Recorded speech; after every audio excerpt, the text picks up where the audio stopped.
One of the best things that we did in Fukuoka City was to take this river cruise along Nakasu River. We were serenaded by these two Japanese lolos while they pointed several landmarks along the way. They only spoke Japanese, but nevertheless, it was one of the nicest experiences we had in Japan. Kumanta sila ng 4 or 5 songs during the boat ride, and when they sang this Japanese song, it was just the cutest.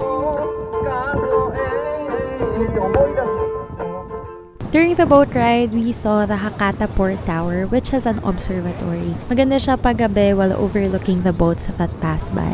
Nakita rin namin yung Canal City na sikat na mall dito. May fountain show dito sa gabi. Na-share ko na yun before sa previous video ko about places to visit for free in Fukuoka. We also saw the famous yatai stalls. Yatai yung tawag nila sa mga mobile food stalls selling ramen, gyoza, coffee, yakisoba, at kung ano-ano pang Japanese food. Typically, nasa tabing kalye lang sila nagsiset up kapag gabi. Dito sa Fukuoka City, meron sa likod ng Canal City Mall at meron din doon sa may Tenjin. If you plan to take the boat on or before 4 p.m., you may simply book your tickets on Klook for only 393 pesos. You may use my promo codes Traveler Klook and 5 Klook for additional discounts.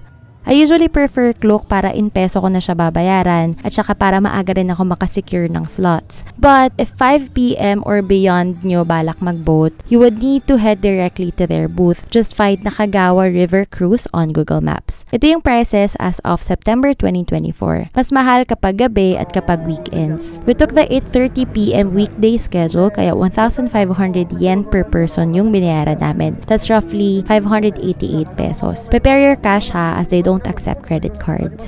The boat ride took 30 minutes. May schedule ng 5 p.m. and 7 p.m. boat, 45 minutes naman yung duration nun. By the way, if you're booking other travel activities while in Japan, do check out Klook. If you prefer a night tour at Fukuoka Tower, Nakasu River, and yatai stalls, meron ring guided tours sa Klook. A few more reminders, get in queue at least 15 minutes before your schedule. May pila pa before boarding the boat. Hindi reserved ang seats, so mas magandang nasa unahan kayo ng pila para makapili kayo ng front seats or mga seats doon sa gilid. Also, the cruise operates only from 11 a.m. to 9 p.m. so book in advance. Lastly, iba-iba ang host sa boat. Pwedeng hindi matapat sa inyo sila lolo. But if you do want to take the boat on their schedule, you might need to ask the staff when you book your ride. And lastly, tipping is not customary in Japan, pero dito sa cruise ride, pwedeng-pwede. So don't forget to give a tip if you enjoy your boat ride. There you go. If you need more help planning your trips, do check out the link in my bio for more travel videos. Enjoy Japan!